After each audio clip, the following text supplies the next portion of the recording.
I never thought that at 68 years old I would be faking unconsciousness in a hospital bed just to hear my own son whisper, "This is the last time you breathe, old man." He said it as he disconnected my oxygen with his own hands, trying to kill me for my money. Before we continue, subscribe to William's Revenge Stories. Click the notification bell, because we have new stories every single day. Leave a like and tell us in the comments what city you're watching from. My name is Michael, and what I'm about to tell you changed my perspective on family, loyalty, and the true value of the people we think we know, forever. For 68 years, I built a life I thought was solid, a thriving company, Vasquez Construction, which I built brick by brick since I was 25. A wonderful wife, Elizabeth, my faithful partner for 4 decades, and 2 children who I thought were my greatest pride. Emily, my 9-year-old daughter, was always independent and hardworking. Since she was young, she showed strong character and solid principles. She left for Chicago 15 years ago to develop her career as an architect, visiting us religiously every month and keeping in constant contact. She never asked me to borrow money, nor did she show excessive interest in the family business. Adam, on the other hand, was always different. At 42, married to Karen for 10 years, he never managed to establish himself professionally on his own. He worked sporadically at the family company, but without real commitment or responsibility. His constant job changes and failed projects worried me, although I always justified his behavior, thinking he would eventually mature. On March 10, 2024, I was admitted to Mercy General Hospital with severe pneumonia. The doctors explained that my age complicated the situation, requiring a long hospitalization and continuous supplemental oxygen. During the first few days, both Adam and Karen showed genuine concern, visiting me daily and offering constant help. However, something began to worry me. Adam's questions became strangely specific and persistent. He didn't ask so much about my health as he did about documents, bank passwords, the location of important papers, and details about my will. "Dad, where do you keep the bank documents? Is the will updated? Who has the keys to the company?" Initially, I interpreted these questions as natural concern from a son given my delicate state. I thought he wanted to be prepared to help in case of an emergency. I was even moved to see my son apparently so involved and responsible for the first time in years. But there was something in his tone, in the insistence, in the way his eyes lit up when I mentioned figures or important documents. Karen also participated actively in these conversations, making mental notes of every detail I shared. Their knowing glances, when they thought I wasn't watching, started to create a strange feeling in my stomach. Dr. Charles Johnson, my attending physician, was optimistic about my recovery, but he emphasized the importance of absolute rest and continuous oxygen. "Mr. Michael, your body is responding well to the treatment, but you must avoid any stress or shock. The oxygen is vital for your full recovery," he explained during his morning rounds. During those first few days, while I remained connected to the oxygen equipment, I began to observe the behavior of those around me more closely. Elizabeth, my wife, showed genuine motherly concern, bringing me homemade food and keeping me informed about minor matters at home. Her tears, when the doctors explained my condition, were authentic. They came from the heart. Emily called from Chicago 3 times a day, always asking for specific medical details and offering to fly out immediately if necessary. "Dad, how are your oxygen levels? Have the doctors changed the treatment? I can get on the first flight tomorrow," she would tell me, her voice breaking with distance and worry. Adam and Karen, however, seemed more interested in material aspects than my actual well-being. Their conversations systematically drifted towards financial topics, properties, and the future of the company. When they mentioned my health, it sounded rehearsed, artificial, as if they were following a social protocol rather than expressing genuine feelings. On the fourth day of my hospitalization, something definitively changed my perspective. The early morning of March 14 changed my life forever. It was approximately 3:15 a.m. when I heard stealthy footsteps approaching my room. The sedatives I had been given to help me rest kept me in a drowsy state, but my mind remained partially alert. I immediately recognized Adam's silhouette entering cautiously through the partially open door. He moved with calculated precision, as if he had rehearsed every movement beforehand.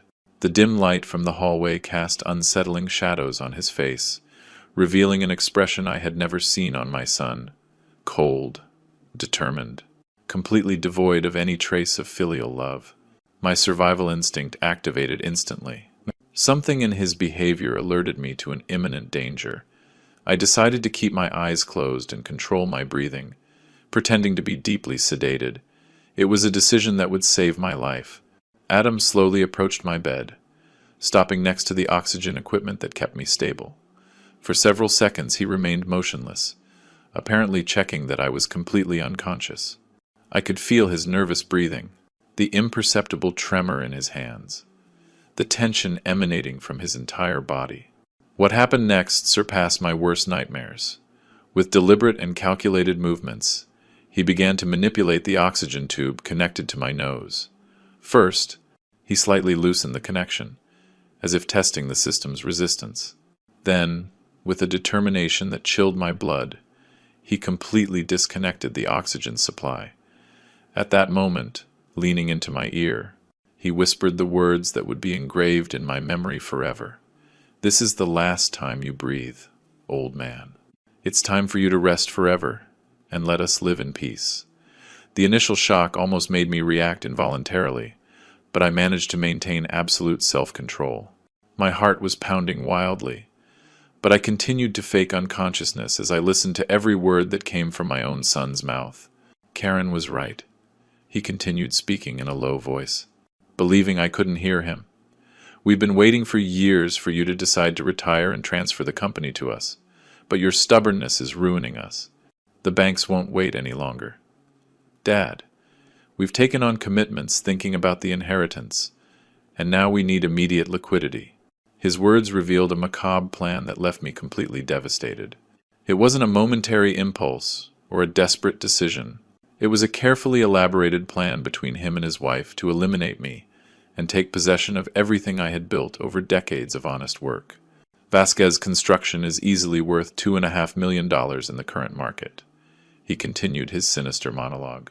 With that amount, we can pay off the debts on the Miami condo, the personal loans we took out last year, and we'd still have enough money left over to live comfortably without working for several years. The magnitude of his betrayal hit me like a hammer. Not only was he trying to murder me, but he had also been using my company as collateral to take on personal debts without my knowledge or authorization. The trust I had placed in him for years had been systematically betrayed. "Emily will never find out anything," he went on, with a coldness that terrified me.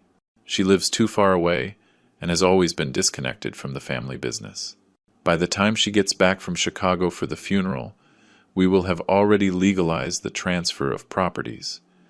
Karen already consulted with her lawyer cousin about the express succession procedures." Every word was a direct stab to my father's heart. The son I had raised, educated, and loved unconditionally for 4 decades was planning my death with the same casualness as planning a vacation for approximately 10 minutes. I remained without supplemental oxygen, feeling my body begin to experience the first signs of deprivation. My mental training, developed over years of making business decisions under pressure, allowed me to maintain an external calm while internally I fought against panic and the desperate need to take a deep breath. Adam continued talking, apparently satisfied with the progress of his diabolical plan. "Tomorrow morning, when the nurses discover that the equipment was accidentally disconnected during the night, it will be too late. At your age and with pneumonia, no one will suspect anything strange. It will be classified as a natural medical fatality." The precision of his planning showed me that this was not an improvised plan. They had carefully studied my medical condition, the hospital protocols, the nursing staff's routines, and had calculated exactly how to execute the perfect crime without raising suspicion at that critical moment. When I was starting to feel dizzy from the lack of oxygen, I heard footsteps approaching in the hospital corridor. The footsteps approaching down the corridor intensified quickly. Adam panicked when he realized someone was heading directly toward my room at this hour of the morning. With clumsy and desperate movements, he tried to hastily reconnect the oxygen tube, but his nervousness betrayed him. The door opened completely, and the hallway light illuminated the entire scene. It was Nurse Chloe, the night shift supervisor, a 4 or 5-year-old woman with over 20 years of hospital experience. Her professional and trained gaze immediately caught that something was wrong with the situation. "What are you doing here at this hour, Mr. Vasquez?" Chloe asked in a firm but polite tone, addressing Adam as she turned on the room lights. Her eyes immediately fell on the oxygen equipment, noticing that the connections were not in their usual position. Adam stammered, visibly nervous, desperately searching for a convincing explanation. I came to check on Dad. I thought he was having trouble breathing, and I noticed the oxygen tube was a little loose. I was just trying to secure it better." Chloe professionally approached the medical equipment, meticulously inspecting every connection with the experience of someone who has seen similar situations before. "That's strange, Mr. Vasquez. I checked this equipment myself less than 2 hours ago, during my 1:30 a.m. rounds, and everything was perfectly connected and functioning normally. The tension in the room was so thick you could cut it with a knife." Adam tried to maintain his composure, but beads of sweat began to form on his forehead. Maybe it came loose on its own. You know how this hospital equipment is. Sometimes the connections move. Meanwhile, I continued to pretend to be deeply sedated. But internally my mind was working at lightning speed, processing all the information I had heard. Chloe represented my immediate salvation. But I also understood that I needed to handle this situation with extreme caution, to avoid prematurely alerting Adam that I knew about his murderous intentions. Chloe took her small flashlight and carefully examined my vital signs, checking my pulse, temperature, and oxygen saturation levels on the digital monitor. "Mr. Michael's parameters show a slight irregularity in the last few minutes. The saturation dropped temporarily, but it's stabilizing again. Is that normal?" Adam asked, trying to sound concerned, but unable to completely hide his nervousness. "With patients of your father's age and in his medical condition, any interruption in the oxygen supply can be potentially dangerous," Chloe explained as she meticulously noted the situation on her electronic tablet. "That's why we have strict protocols and perform constant checks every 2 hours. I discreetly watched as Chloe meticulously recorded every detail. The exact time, the state of the equipment, Adam's presence, the irregularities in my vital signs. Her professionalism and attention to detail partially reassured me, knowing that a documented trail of what happened had been left. "Mr. Vasquez, I appreciate your concern for your father, but I must remind you that visits outside of established hours require prior authorization from the medical staff," Chloe continued with diplomatic firmness. "Furthermore, any handling of medical equipment must be done exclusively by trained personnel." Adam nodded submissively, but I could perceive the frustration and anger contained in his facial expression. His perfect plan had been interrupted at the most critical moment, and now he had to retreat without having achieved his macabre objective. "Of course, nurse. I was just worried about Dad. Are you sure he is stable now?" he asked, making one last attempt to get information about my real condition. "Mr. Michael is responding adequately to the treatment. His vital signs have completely normalized, and the oxygen supply is functioning correctly," Chloe replied as she performed a final check of the equipment.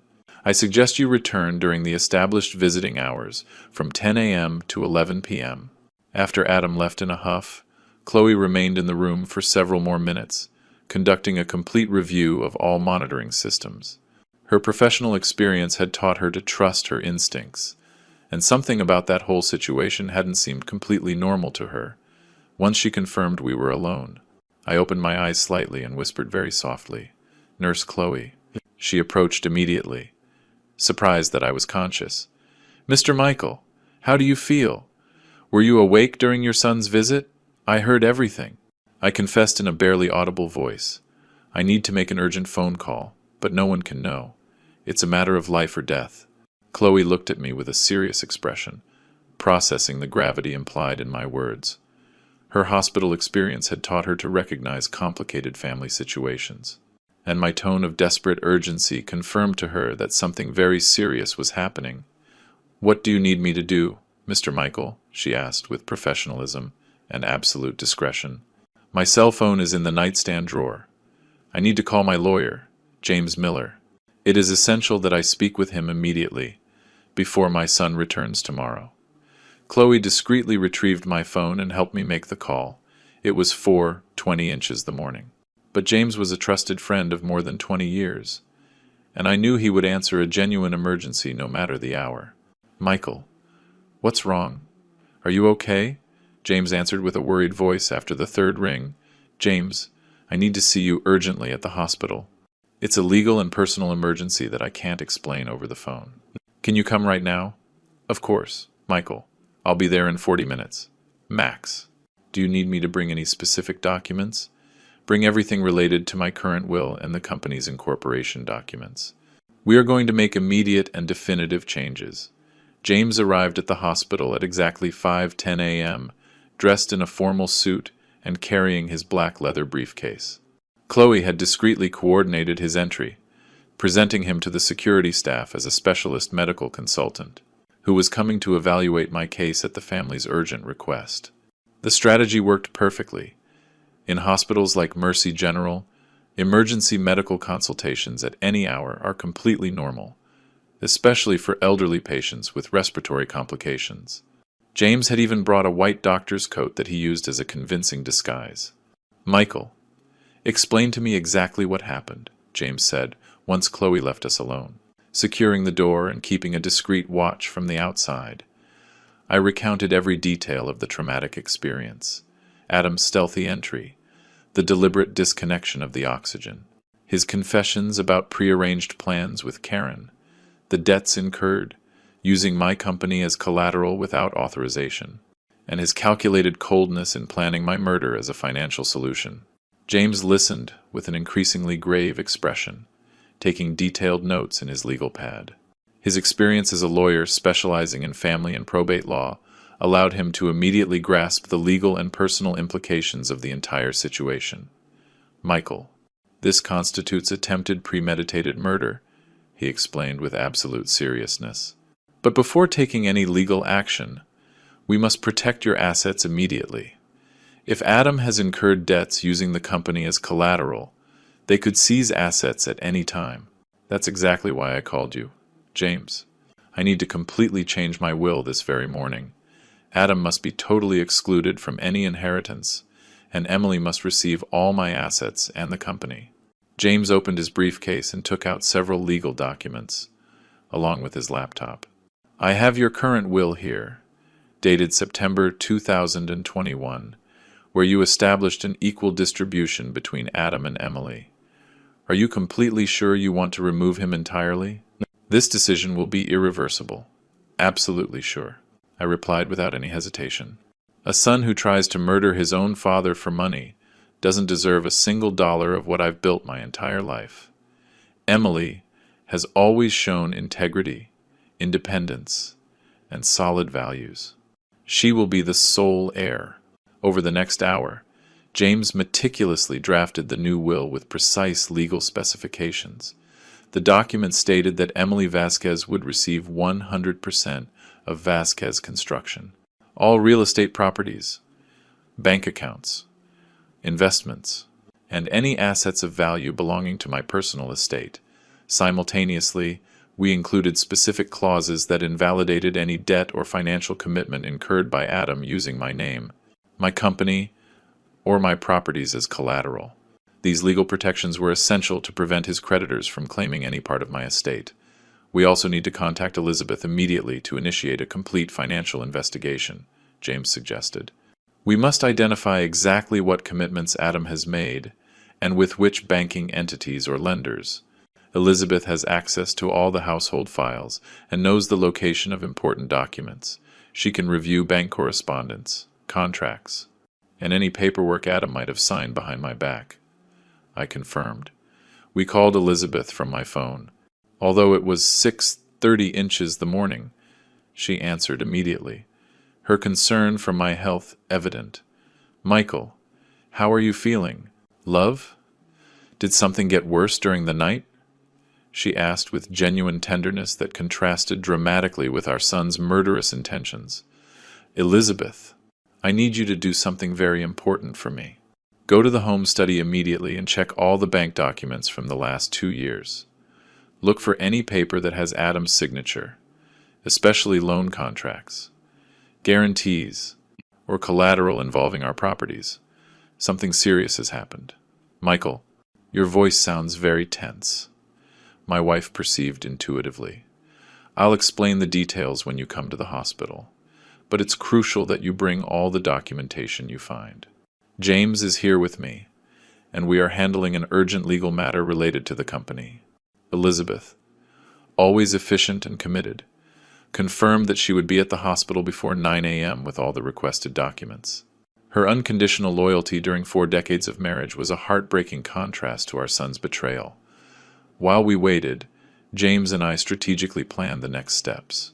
It was crucial to maintain absolute discretion about our legal moves until all the asset modifications were complete and we had full documentary evidence of Adam's fraudulent activities. Michael, once we sign this new will, it will be automatically registered with the Registry of Last Wills," James explained. "However, I also recommend that we prepare a sworn affidavit detailing the events of this morning, in case we need to press criminal charges later." "Do you think we should involve the police immediately?" I asked, still feeling fatherly pain despite everything that had happened. "First, let's secure your assets and gather complete evidence of his fraudulent activities. Then, we can decide whether to press charges for attempted murder. Nurse Chloe will be a crucial witness, as she witnessed the scene and documented the irregularities with your medical equipment. At 7:45 a.m., I solemnly signed the new will with James as a legal witness. The document was officially registered, establishing Emily as the sole universal heir and completely excluding Adam from any inheritance. Chloe returned discreetly to inform us that the day shift would begin in 15 minutes, which meant we had to finish our secret meeting before the new medical staff arrived.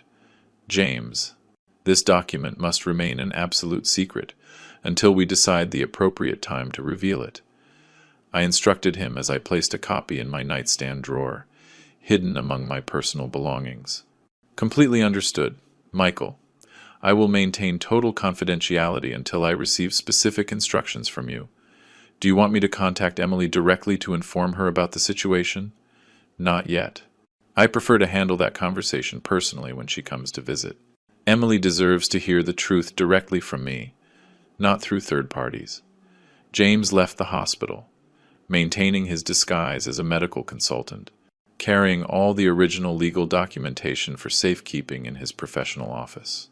I remained in bed, pretending to be asleep, but internally experiencing a complex mixture of relief, deep sadness, and iron determination. I had made the most difficult decision of my life, but also the most necessary one to protect my dignity and the fruits of decades of honest work. At 8:50 a.m., Elizabeth arrived at the hospital carrying a bulky folder full of documents. Her face reflected worry and confusion, clearly intrigued by my urgent request to review financial paperwork at such an early hour. "Michael, I found some very strange things in the study," she said as she sat next to my bed and opened the folder with a serious expression. "There are documents I've never seen before, and some have very recent dates." Chloe, who had become our discreet ally, ensured we had complete privacy, closing the door and placing a "Do Not Disturb" medical consultation in progress sign on the outside. Elizabeth began to systematically show me every suspicious document she had located during her morning search. The first paper she showed me sent an immediate shock through me. It was a personal loan contract for $85,000, dated January 2024, signed by Adam Vasquez, using future family business inheritance as collateral. "Did you authorize this, Michael?" Elizabeth asked. Evident disbelief in her voice, I have never seen this document in my life, I replied, feeling the indignation grow in my chest. Adam used my company as collateral without my knowledge or consent. This constitutes serious financial fraud. The second document was even more alarming. A mortgage application for $125,000 on our Miami condo, submitted by Adam and Karen last February, listing Michael Vasquez as the joint guarantor. My signature had been poorly forged. Elizabeth, compare this signature with my authentic one on any official document, I asked, pointing to the obvious forgery. The differences are crystal clear to any handwriting expert. We continued reviewing the rest of the documentation. There were receipts for payments to private lenders, invoices for luxury items bought on credit, and even a preliminary sales contract for the Miami condo for $380,000, stating that the transaction would be completed once the inheritance succession was formalized. Michael, according to these papers, Adam and Karen have taken on total debts of over $180,000 in the last 6 months, Elizabeth calculated, mentally adding up all the figures, and it's all backed by properties that technically still belong to us. The magnitude of the financial betrayal left me temporarily speechless. Not only had they planned my murder, but they had also been meticulously preparing the plunder of my estate for months, forging my signature and compromising family properties without legal authorization. At that critical moment, Dr. Charles Johnson entered to make his morning medical round. His expression changed immediately upon seeing the folder of documents spread across my bed and the obvious tension in the air. "Good morning, Mr. Michael. How are you feeling this morning? I see you have an early visitor," he commented as he reviewed my clinical history on his tablet. "Dr. Johnson, I need to consult with you about something very important," I said, adopting a serious tone that immediately caught his professional attention. Nurse Chloe, from the night shift, witnessed a very irregular situation in my room during the early morning. "Could you speak with her to get the details?" The doctor nodded and used the internal intercom to call Chloe, who appeared a few minutes later with her nightly incident report. "Doctor, I registered a significant anomaly at approximately 3:30 a.m., Chloe explained with absolute professionalism. "The patient's son was found tampering with the oxygen equipment without authorization. When I arrived, the tube was disconnected, and Mr. Michael's saturation levels had dropped considerably." "Doctor," Johnson frowned as he carefully read the written report Chloe handed him. "This is very serious. Mr. Michael, any unauthorized interruption of the oxygen supply can have fatal consequences for a patient in your medical condition. Doctor, based on this situation, and for reasons of personal safety, I request that a visual monitoring system be installed in my room." I asked him directly. "I fear that similar incidents may be repeated." The doctor briefly reflected on my request. "That is a very unusual request, Mr. Michael, but considering the circumstances documented by Nurse Chloe, I can justify the installation of security cameras as a medical precaution. I would appreciate it enormously, Doctor. My peace of mind is fundamental to my recovery, and these incidents are causing me a lot of stress." I insisted with a convincing tone. "Perfect. I will immediately contact the hospital security department to have a discreet video surveillance system installed before noon. The cameras will record any activity in your room 24 hours a day." Once Dr. Johnson left to coordinate the installation of the security equipment, Elizabeth and I continued to analyze the fraudulent documentation. Each paper represented a new layer of betrayal and manipulation that they had been executing behind my back for months. "Michael, there's something else I have to show you," Elizabeth said with a particularly grave expression as she pulled a sealed envelope from the bottom of the folder. "I found this hidden behind other documents in the bottom drawer of the desk." I opened the envelope and found a series of photographs of our most valuable properties. The main house, the Miami condo, the central office of Vasquez Construction, and several investment plots. Each photograph had handwritten notes with market value estimates and projected sale dates. "Elizabeth, this proves they have been systematically cataloging all our assets for later liquidation," I analyzed as I examined each image. This was not an improvised plan. They have been preparing this plunder for a long time. The accumulated evidence painted a devastating picture of premeditation, fraud, and family betrayal that surpassed my worst expectations. Adam and Karen had not only planned my death, but they had also been meticulously preparing the appropriation of my entire estate. "What do we do now, Michael?" Elizabeth asked with tears in her eyes, clearly overwhelmed by the scale of our son's betrayal. "Now, we wait," I replied with cold determination. "The cameras will be installed before noon, and I am certain that Adam will return to try to finish what he started last night. This time, we will have irrefutable visual evidence of his murderous intentions."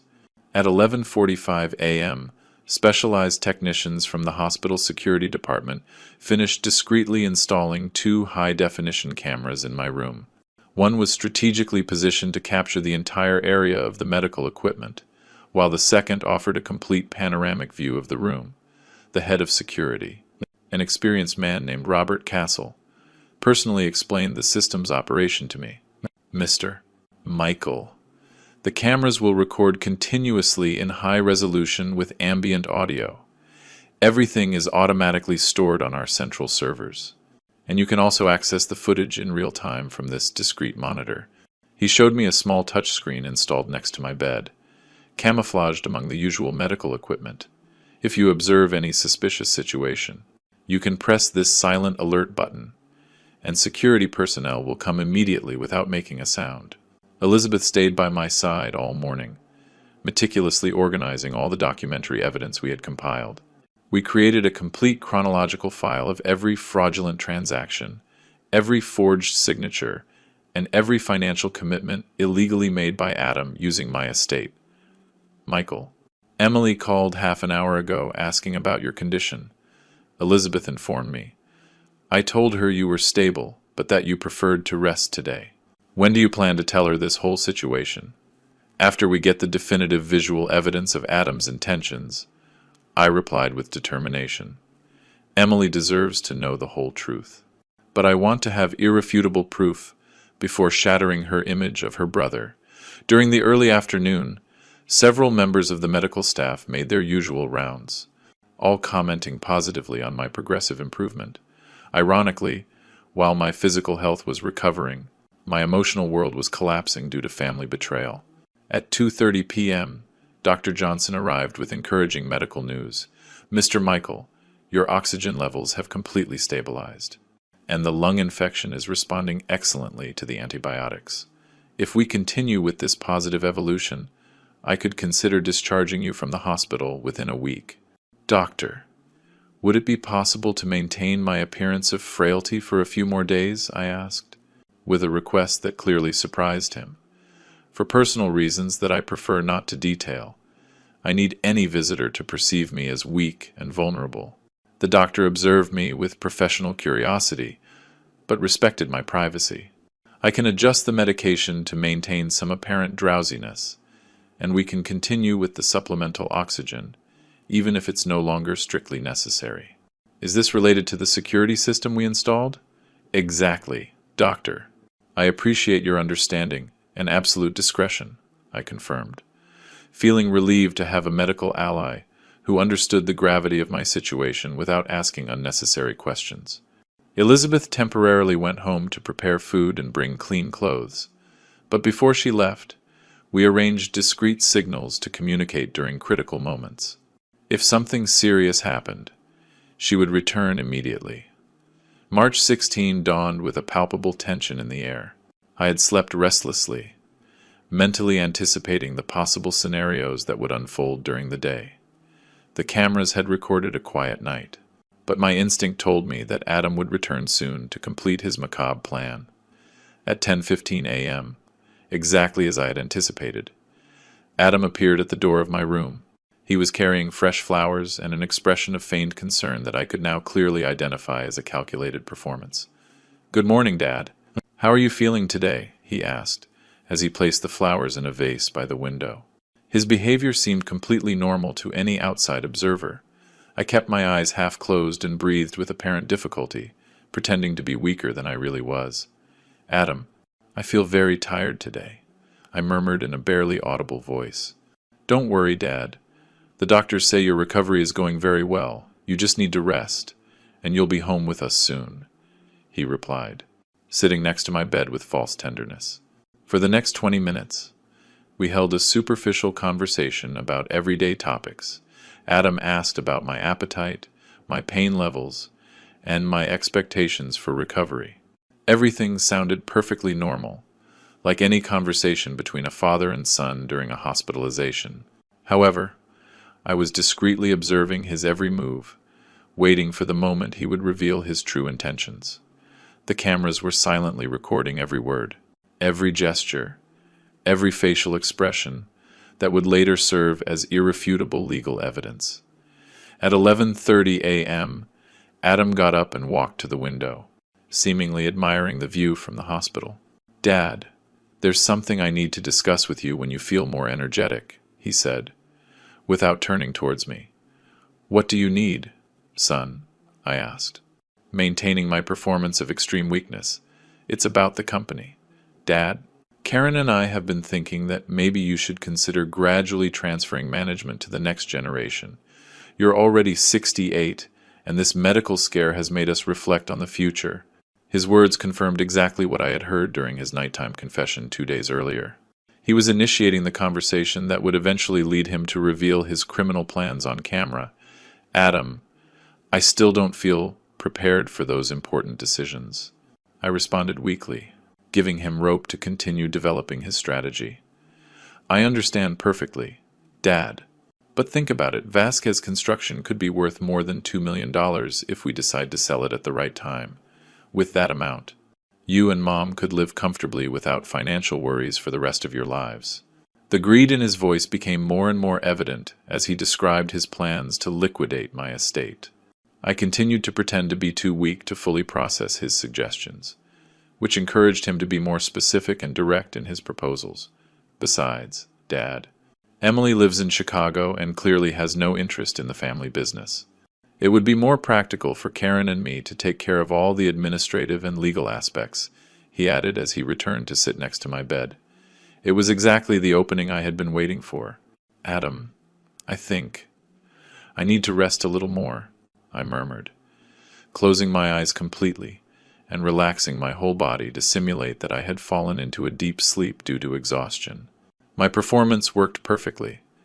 Adam remained silent for several minutes, watching me, apparently verifying that I was completely unconscious. I could feel his breath approaching my face, probably checking the depth of my supposed unconsciousness. Once convinced that I was totally vulnerable, his behavior changed drastically. His voice took on the same cold, calculating tone I had heard in the early morning of March 14. "Perfect, you stubborn old man," he muttered to himself as he headed back towards the oxygen equipment. "This time there will be no inconvenient interruptions from meddling nurses." The security cameras meticulously captured his every move as he carefully inspected the oxygen tube. This time, however, his approach was much more cautious and systematic than his first attempt. 2 days wasted thanks to that damn nurse." He continued speaking in a low voice, clearly believing I couldn't hear him. "But now I have enough time to do this correctly, and without leaving any suspicious evidence." He began by slowly disconnecting the main tube from the oxygen supply.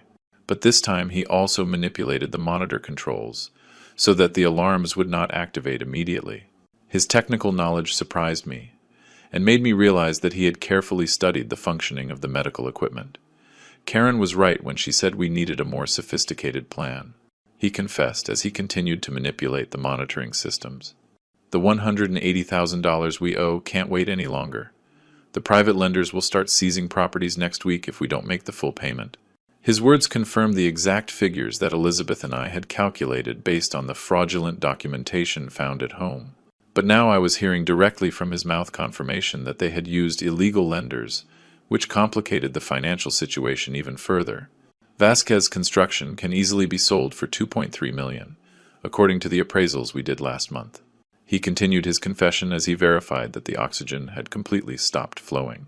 "With that amount, we pay off all the debts, buy the condo in Miami that we've been looking at, and still have over $400,000 left for personal investments." The precision of his financial calculations showed me that this was not an improvised plan born of desperation, but a strategy meticulously planned for months. They had professionally appraised my company, identified potential buyers, and calculated exactly how much money they would get from my death.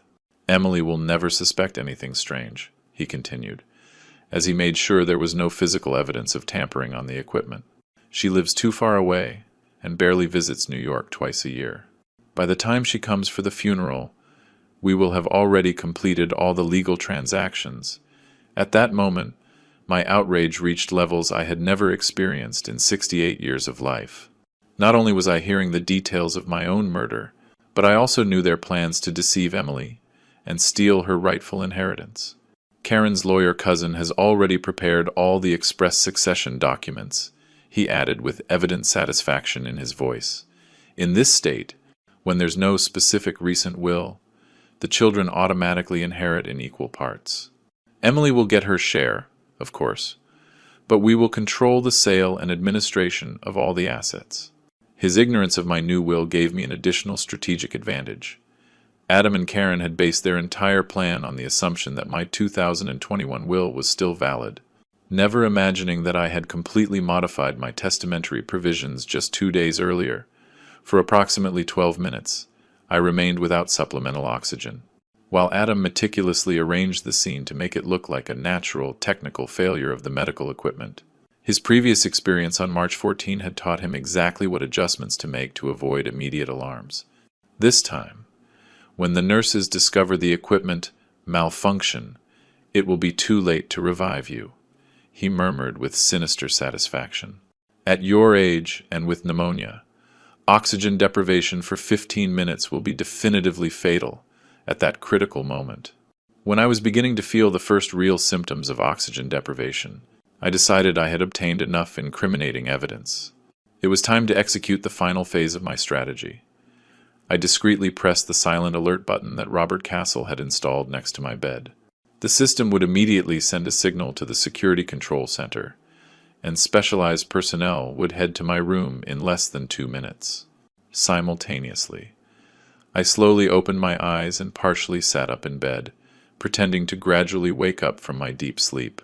My performance had to be perfectly convincing to capture his reaction of total surprise.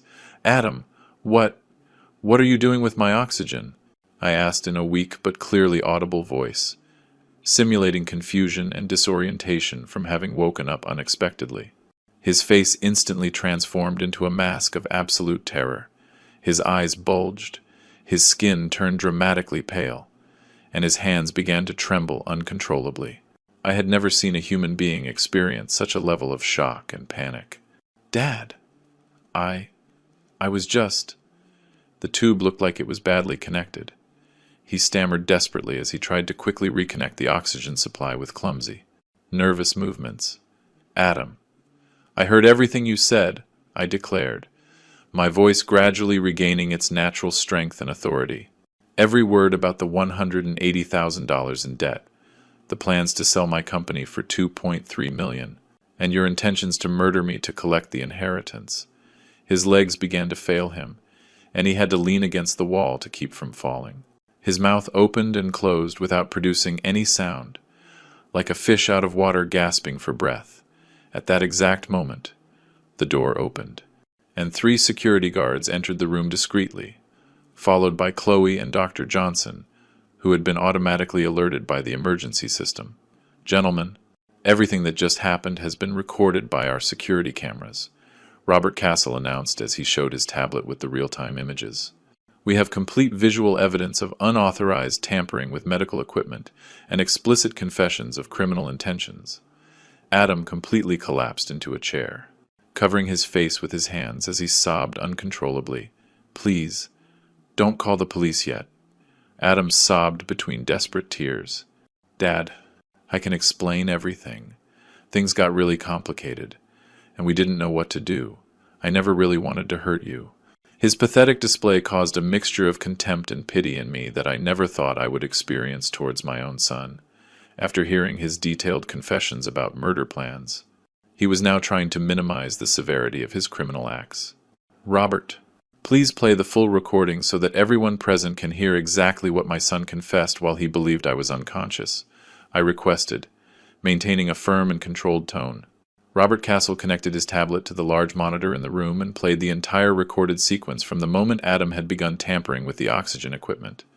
The images were crystal clear, and the audio perfectly captured every word of his confession. "Doctor." Johnson listened with an increasingly grave expression, while Chloe took additional notes for the official medical report.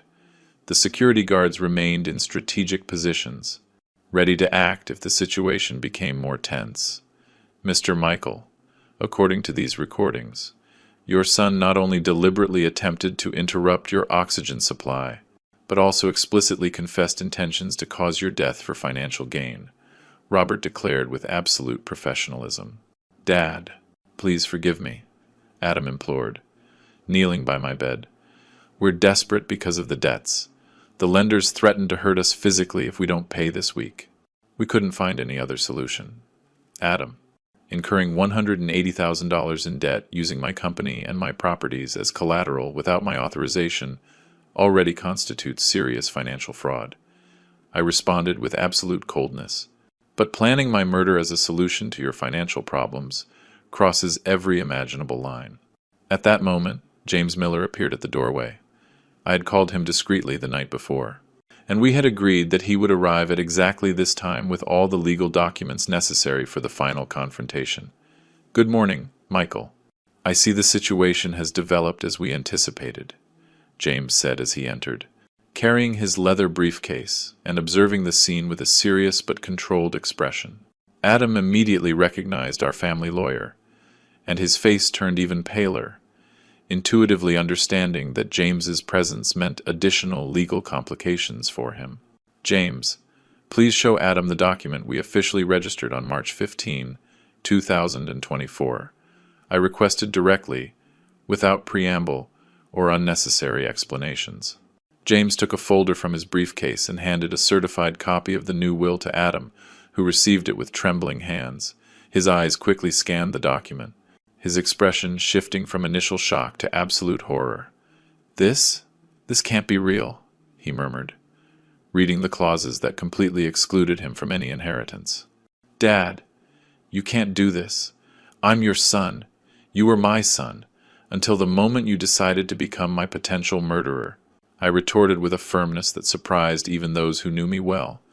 "This will states that Emily Vasquez will receive the entirety of Vasquez Construction, all real estate properties, bank accounts, and any asset of value belonging to my estate." Adam began to hyperventilate as he absorbed the full implications of his new reality. Not only had he lost any hope of an inheritance, but he also faced criminal charges for attempted murder and financial fraud. Furthermore, "Adam, this will include specific clauses that invalidate any debt incurred using my name, my company, or my properties as collateral without explicit written authorization," James added with an implacable professional tone. "That means the $180,000 you owe to private lenders is entirely your personal responsibility. My estate is completely protected from any claims by your creditors," I continued, explaining the legal consequences of his fraudulent actions.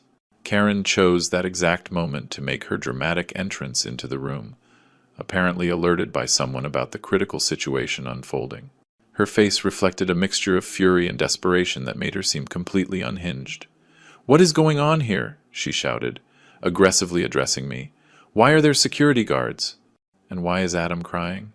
Karen, your husband has just been caught trying to murder me for the second time, to collect an inheritance that no longer exists," I explained with absolute calm, secretly enjoying her reaction of total disbelief. Robert played the recordings again for Karen's benefit, who listened with growing horror to Adam's detailed confessions about their criminal plans and the fraudulent debts. "This is a trap!" Karen shrieked when she finished listening to the evidence. "You've manipulated these recordings to frame Adam." "My father-in-law has always been manipulative and controlling. Ma'am, these recordings were made by professional hospital security equipment with full legal certification," Robert intervened, showing the technical metadata that guaranteed the image's authenticity. "Any forensic expert will confirm that they have not been altered or manipulated." Chloe added her professional testimony. "Furthermore, I personally witnessed the first attempt to tamper with the oxygen equipment during the early morning of March 14. Everything is documented in my official reports. Karen turned to Adam, desperately looking for some explanation that could minimize the gravity of the situation, but he remained paralyzed by shock and the realization that his life had changed irreversibly. Adam, say something. Explain to them that this is a misunderstanding, she pleaded, shaking him by the shoulders. There's nothing to explain, Karen, Adam responded in a broken voice. We planned it together. We needed the money. And we thought no one would ever find out. His final confession eliminated any possibility of denial or later manipulation. Both of them had been completely exposed, with irrefutable evidence of their criminal intentions and fraudulent activities. James, proceed with the necessary legal steps to completely protect my assets, I instructed, as I watched the couple I had considered family fall apart before my eyes. I have already prepared the complaints for attempted murder, document fraud, and use of forged documents, James confirmed. I have also contacted an economic crimes specialist to recover any assets they may have illegally transferred. Justice, finally, was beginning to manifest. Karen's reaction was explosive and completely predictable. She lunged towards my bed, screaming incoherent accusations, while the security guards professionally intercepted her before she could physically reach me. "You're a monster!" she bellowed with uncontrolled fury. "Adam is your son. How can you destroy your own family for money? Everything we've done has been out of desperation, not malice." Her hypocrisy was nauseating to me. After meticulously planning my murder and committing fraud for months, she was now trying to present herself as a victim of desperate circumstances. Karen, the $180,000 you owe didn't magically appear overnight, I responded, maintaining a calm tone that contrasted dramatically with her hysteria.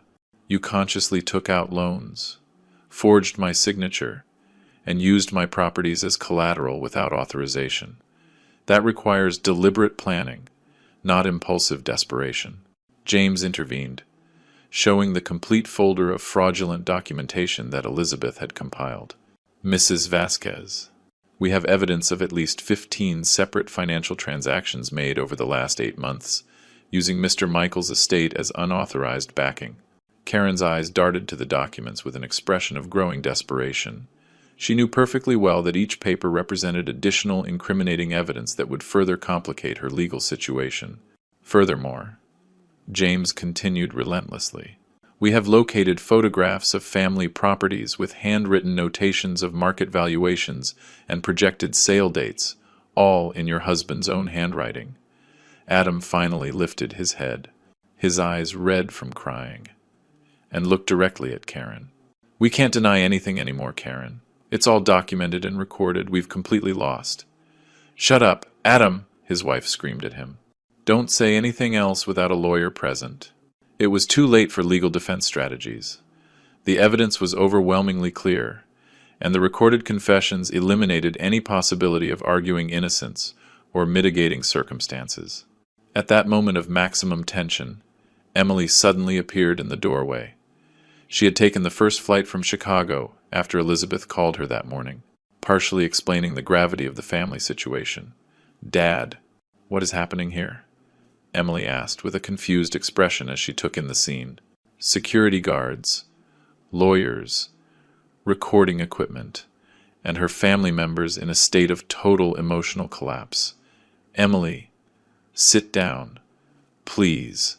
You need to hear something that will forever change your perspective on your brother, I said, indicating a chair far from the chaos surrounding Adam and Karen. Robert played the complete recordings again for Emily's benefit, who listened in absolute silence to Adam's detailed confessions about his plans for murder and asset appropriation. Her face gradually transitioned from initial shock to horror, then to disbelief, and finally to a deep sadness that broke my heart. Adam, did you really plan to kill Dad? For money? She asked him directly, her voice breaking with emotion. Her brother couldn't hold her gaze and hung his head in shame. Emily, things got very complicated. We owed money to dangerous people. We didn't see any other way out. And where did I fit into your plans? Emily continued, with a firmness that made me deeply proud.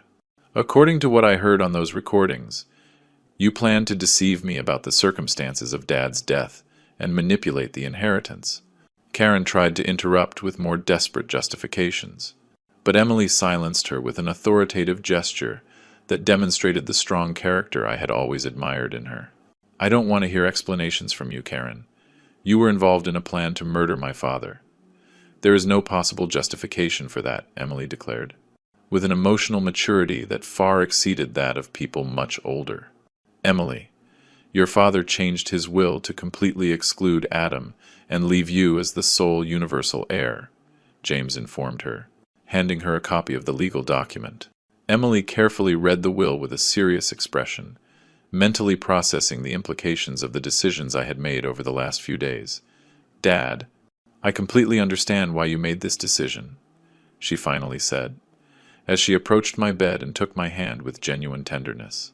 No one should have to face betrayal of this magnitude from their own family. Her unconditional support gave me a sense of emotional relief that I had been desperately needing since this whole nightmare began. Adam, Karen, I want you to leave this hospital immediately and not come near Dad ever again, Emily ordered, with a natural authority that commanded instant respect. You have caused enough damage and pain. Emily, please. We're family, Karen pleaded, making one last desperate attempt at emotional manipulation. Family doesn't plan murders for money, Emily replied with absolute coldness. You chose to become criminals. Now you must face the consequences of your decisions. The security guards, following instructions from Robert, formally escorted Adam and Karen out of the room and the hospital, with specific orders not to allow their return without explicit legal authorization. Dr. Johnson, I wanted on official medical record that Adam Vasquez and Karen Vasquez are prohibited from accessing this room and any information about my health status. I formally requested, completely understood, Mr. Michael. I will immediately update your clinical history with these access restrictions, the doctor confirmed, taking notes on his tablet. Once the room quieted down and we were left alone, Emily, James, Elizabeth, and I could finally take a deep breath and feel that I had regained complete control of my life and my estate. Dad, I am so sorry you had to go through this traumatic experience, Emily said to me, with tears in her eyes. I never suspected Adam was capable of something like this. Emily, neither you nor anyone could have anticipated this betrayal. Adam and Karen made conscious decisions that led them down a criminal path. You have no responsibility for their actions. What will happen to them now? She asked, with natural curiosity about the legal consequences her former family members would face. James will file criminal charges for attempted murder and document fraud, I explained.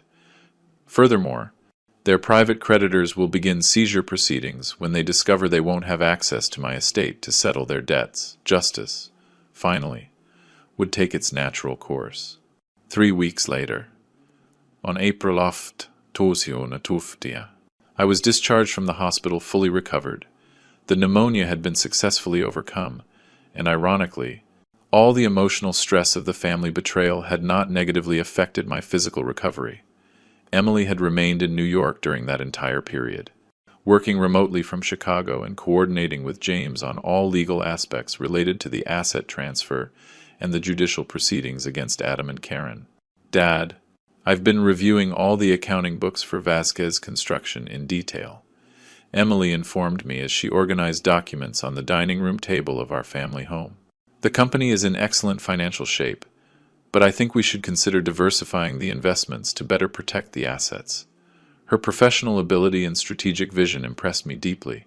For years, I had underestimated her interest and competence in the family business, wrongly assuming that her independent career in Chicago meant a total disconnect from our business affairs. Emily, would you be interested in gradually taking over the direct management of the company?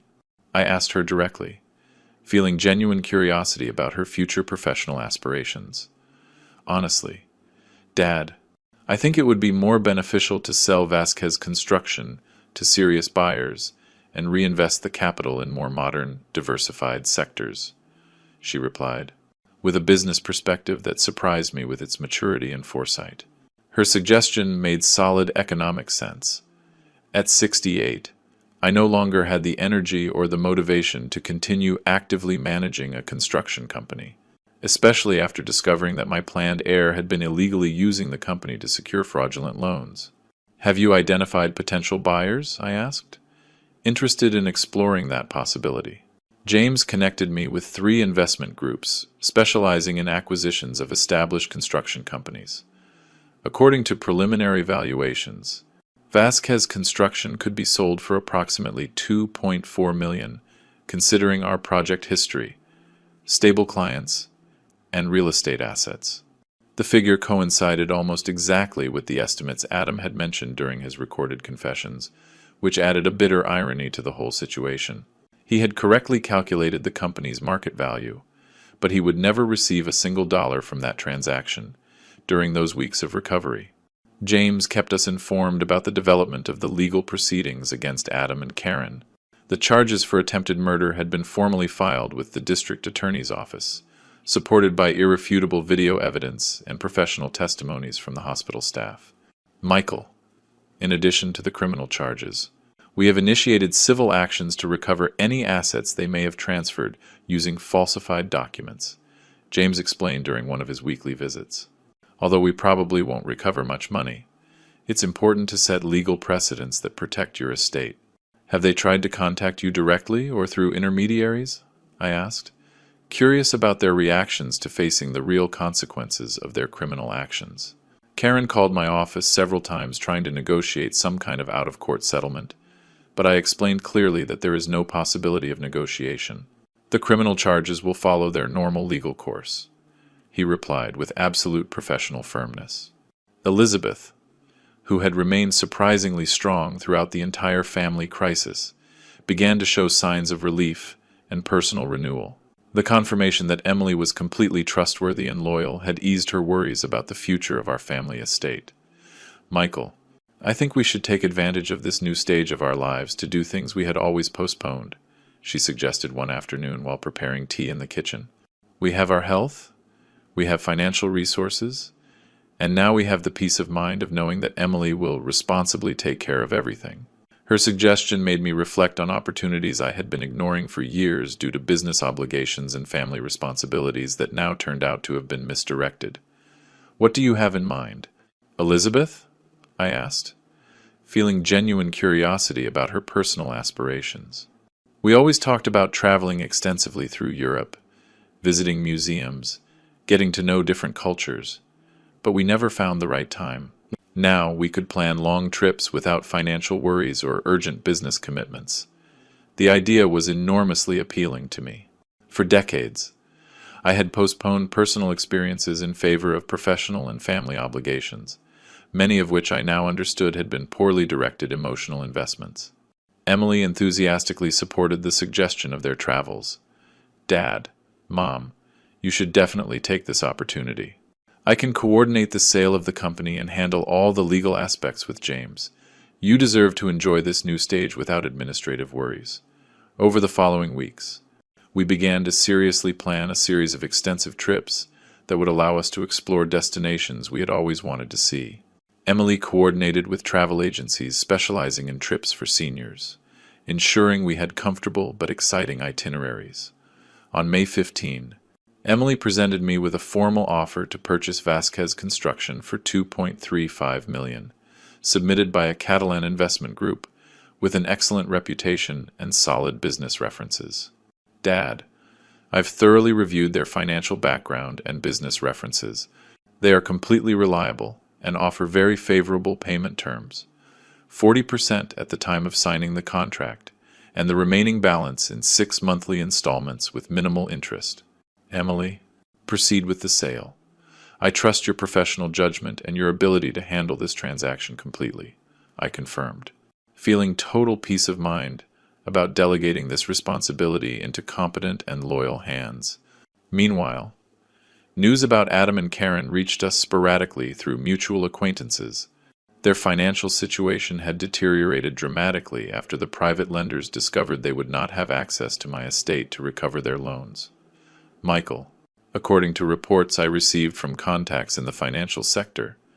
They have lost their condo to foreclosure and are currently living in a rented room on the outskirts of New York. James informed me during one of our legal follow-up meetings. Has Adam found stable work? I asked, feeling a morbid curiosity about how he was facing the real consequences of his criminal decisions. Apparently, he works as a food delivery driver for one of those mobile apps. His pending criminal record has significantly complicated his traditional employment options.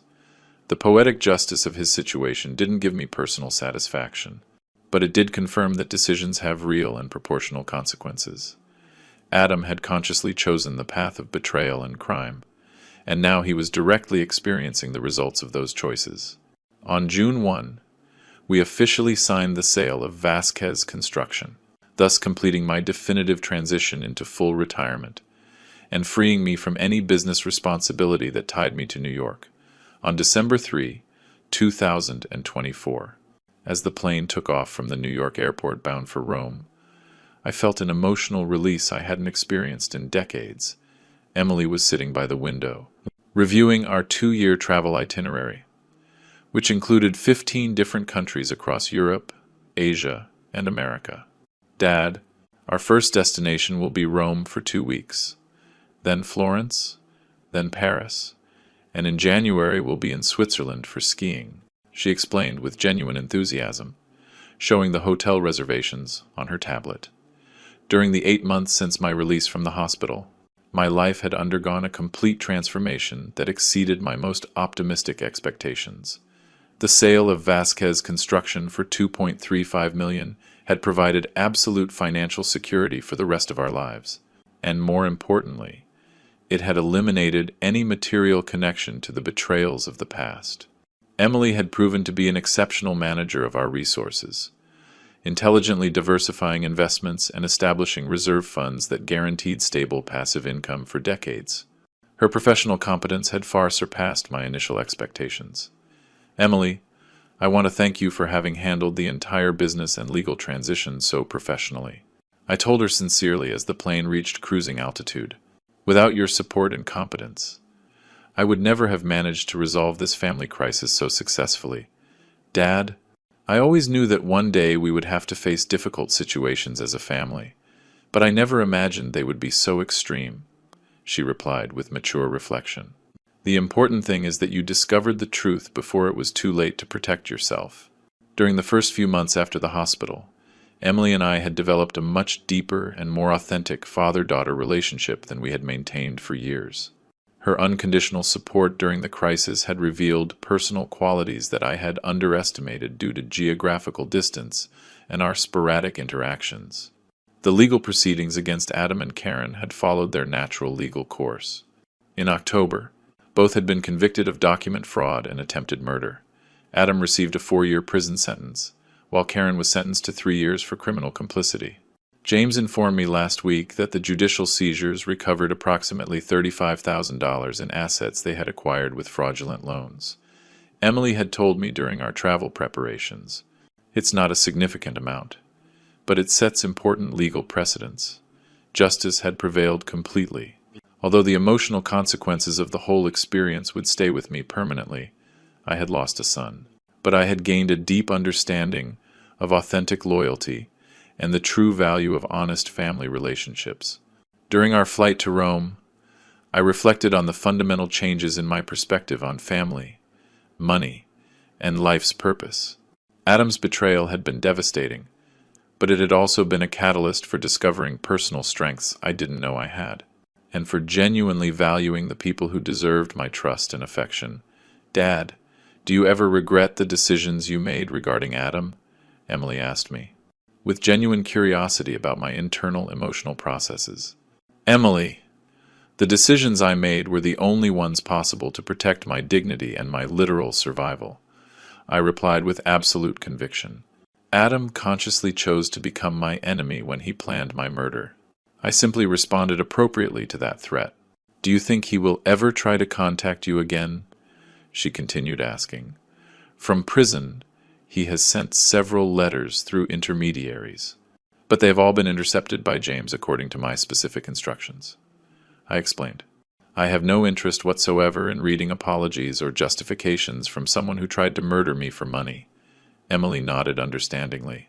Her emotional maturity in processing complex family situations continued to impress me and reaffirmed my confidence in having chosen her as my sole heir. During our first days in Rome, we experienced a sense of freedom and renewal that had been absent from our lives for years. We visited the Colosseum, the Vatican museums, the Trevi Fountain, and enjoyed long meals at traditional restaurants without any time pressure or financial worries. Michael, I can't remember the last time I felt so relaxed and optimistic about the future. Elizabeth confessed to me one afternoon as we walked through the cobbled streets of Trastevere. It's as if we've regained a youth we thought was lost. Her observation perfectly captured my own feelings. At 69, I felt more energetic and hopeful than I had during the previous decade, when I had been unconsciously carrying the weight of toxic family relationships and misdirected expectations. Emily had coordinated our itinerary to include enriching cultural experiences, gastronomic adventures, and enough free time for rest and personal reflection. Her meticulous planning allowed us to enjoy each destination without logistical stress or administrative worries during the nights in luxurious hotels.